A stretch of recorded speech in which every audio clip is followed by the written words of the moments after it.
Today is Thursday, January 2nd, and we are reading Genesis 4, 5, 6, and 7. All right. And you have? Yes, you and Catherine. Y'all have your coloring books. You have your crayons. And you have Genesis. From what translation? Passion. The Passion Translation. Okay. The story of Cain and Abel. Now Adam had slept with his wife, and she conceived and bore a son named Cain. She said, "By the grace of Yahweh, I have birthed a man." Then later she gave birth to Cain's brother, Abel. Abel grew up to be a shepherd, and Cain became a farmer, working the ground. After some time passed, Cain presented an offering to Yahweh from the produce of the land. Abel also brought his offering from among the finest of the firstborn of his flocks. Yahweh was very pleased with Abel and accepted his offering. But with Cain and his offering, Yahweh was not pleased, making Cain very furious and resentful. So Yahweh said to Cain, "Why are you so angry and bothered? If you offer what is right, won't you be accepted? But if you refuse to offer what is right, sin, the predator, is crouching in wait outside the door of your heart. It desires to have you, yet you must be its master." One day Cain said to his brother, "Let's go out into the field." When they arrived at the field, Cain rose and attacked and killed his brother Abel. Then Yahweh said to Cain, "Where is your brother Abel?" He answered, "How do I know? Am I my brother's keeper?" Yahweh said, "Listen, the voice of your brother's blood is crying out to me from the ground. What have you done? Now you are banished from the land, from the very ground that drank your brother's blood from your hand. When you try to cultivate the ground, it will no longer produce crops for you, and you will be a fugitive, a homeless wanderer." Cain said to Yahweh, "My punishment is more than I can bear. Look, you've thrown me off the land today, and now I must hide from your presence as a fugitive and wanderer on the earth. Anyone who meets me may choose to kill me." Yahweh responded, "Not so. If anyone kills you, I promise, the sevenfold vengeance of Cain will be released upon him." So Yahweh put an identifying sign on Cain as a warning so that no one would dare kill him. Then Cain left the presence of Yahweh and journeyed in the land of wandering, east of Eden. The family line of Cain. Cain slept with his wife, and she conceived and bore Enoch. Cain was building a city at the time, so he named it the village of Enoch, after his son. Enoch's son was Irad, and Irad's son was Mejuel, and Mejuel's son was Methusael.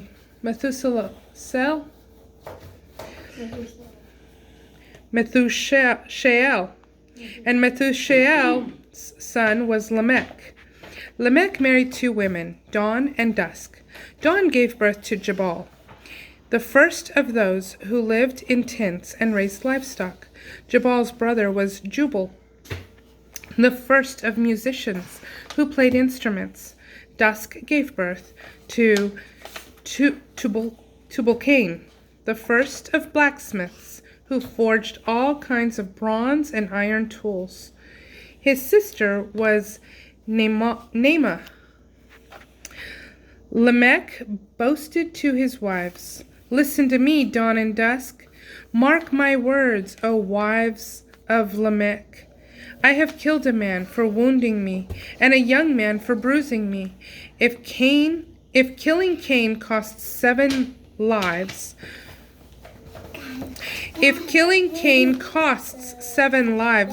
for Lamech, it will cost 77.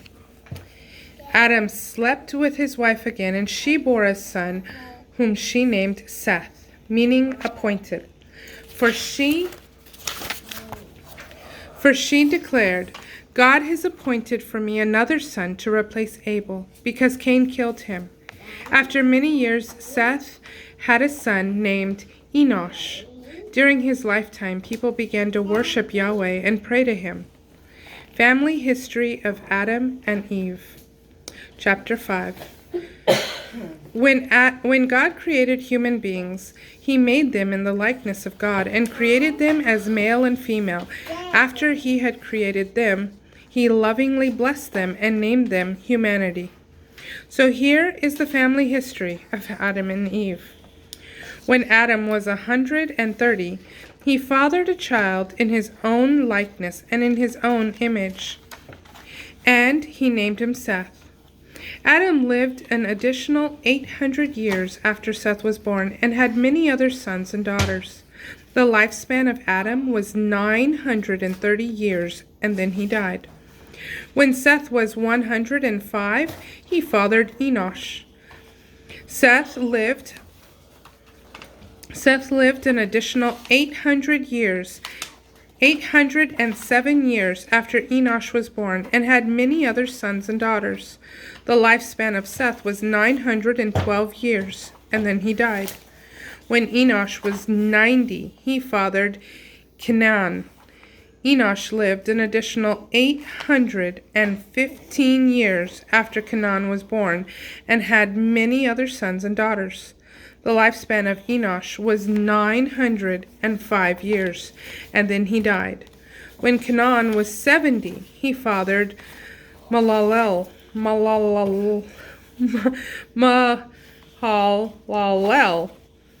Kenan lived an additional 840 years after Mahalalel was born, and had many other sons and daughters.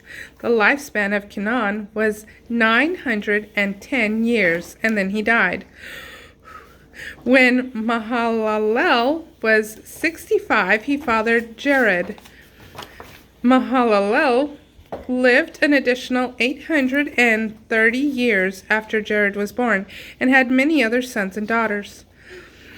The lifespan of Mahalalel was 895 years, and then he died. When Jared was 162, he fathered Enoch. Jared lived an additional 800 years after Enoch was born, and had many other sons and daughters. The lifespan of Jared was 962 years, and then he died. When Enoch was 65, he fathered Methuselah. Enoch walked with God for 300 years after Methuselah was born, and had many other sons and daughters. Enoch and God walked together as intimate friends. Then God took him to himself, and he was seen no more. The lifespan of Enoch was 365 years. Then Methuselah was 187. When Methuselah was 187, he fathered Lamech. Methuselah lived an additional 782 years after Lamech was born, and had many other sons and daughters.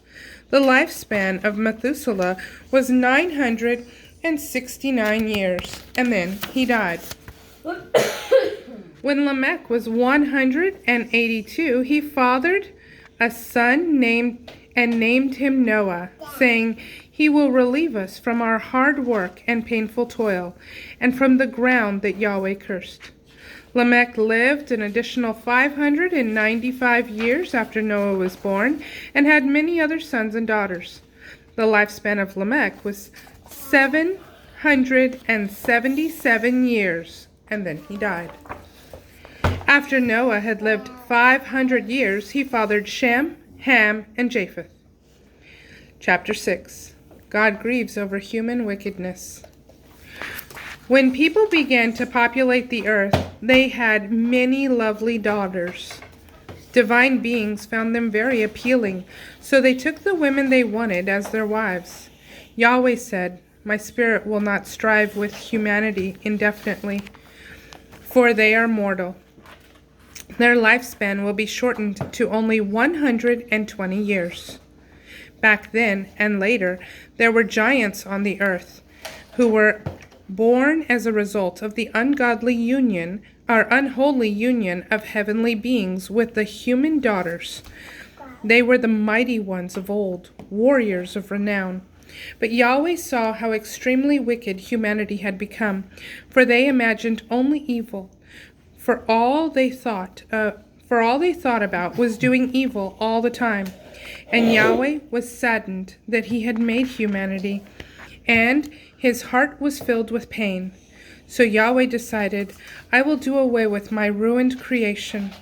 Human beings that I created, people and animals, creeping things and flying birds, for it breaks my heart that I made them. But one man found grace in the sight of Yahweh, Noah. Noah pleases God. This is the story of Noah. Noah was a godly man of integrity, without fault in his generation, and he lived close to God. Noah had 3 sons, Shem, Ham, and Japheth. Injustice and violence filled the world. The earth was ruined in the sight of God, for he saw how debased the world had become, for everyone was corrupt to the core. So God said to Noah, I have decided that all living creatures must die, for their violence has filled the earth, and I will wipe them off the face of the earth. Build a boat for yourself, an ark of sturdy timber, and this is how you are to design it. Make separate compartments within it and seal it inside and out with thick tar. The length is to be 450 feet, its width 75 feet, and its height 45 feet. Cover it with a roof, but leave a gap of 18 inches at the top for ventilation. Construct a door on the side of the ark and design it with lower, middle, and upper decks.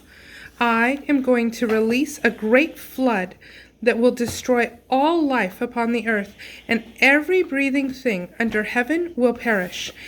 Everything on earth will die, but as for you, I will establish my covenant of friendship, and you will escape destruction by coming into the ark, you and your wife, your sons and their wives.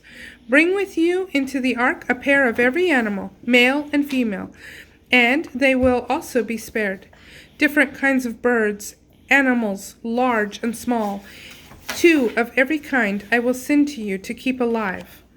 So, take with you every kind of food, both for you and them. So Noah completed all these preparations and did everything exactly as God had commanded him.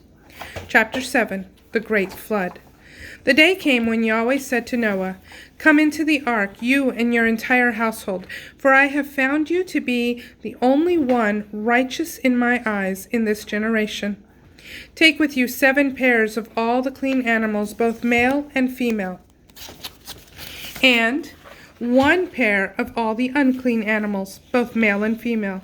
Take 7 pairs of flying birds of all kinds, male and female, to make sure they survive on the earth. For in 7 days I will send rain and flood the earth for 40 days and 40 nights. Every living thing that I made I will wipe off the face of the earth. Noah obeyed all that Yahweh had commanded him. Noah was 600 years old when the great flood came on the earth. Noah and his wife and his sons and their wives boarded the ark to escape the flood. 2 of each animal, the male and female, clean and unclean, large and small, along with birds and crawling things, entered the ark with Noah as God had commanded. Then 7 days later, massive floodwaters covered the earth. It started in the 600th year of Noah's life, in the 2nd month, on the 17th day. And on that day, all the foundations of the subterranean deep cracked open and burst up through the ground. Bless you. Heaven's floodgates were opened, and heavy rains fell on the earth for 40 days and 40 nights. On that very day, Noah and his wife, their sons Ham, Shem, and Japheth and their wives entered safely into the ark. Pairs of every species of animal entered with them, wild animals, domesticated animals, large and small, and every species of bird and winged creatures.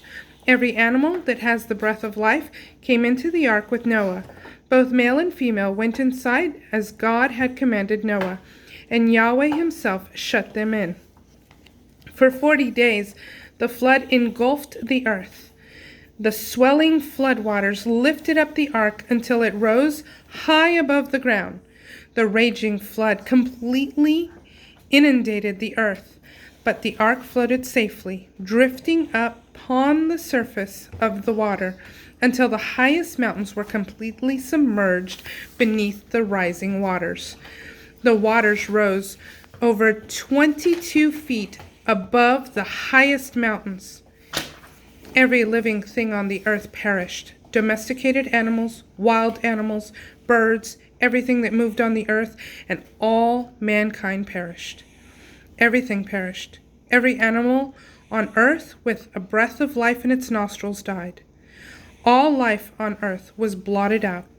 All that he had made, animals large and small, wild and domesticated, birds and reptiles, including humanity, was wiped off the face of the earth. Only Noah was left behind, and those who were in the ark with him. And the waters covered the earth for 150 days. And that is Genesis 4 through 7. Bye. Have a great day.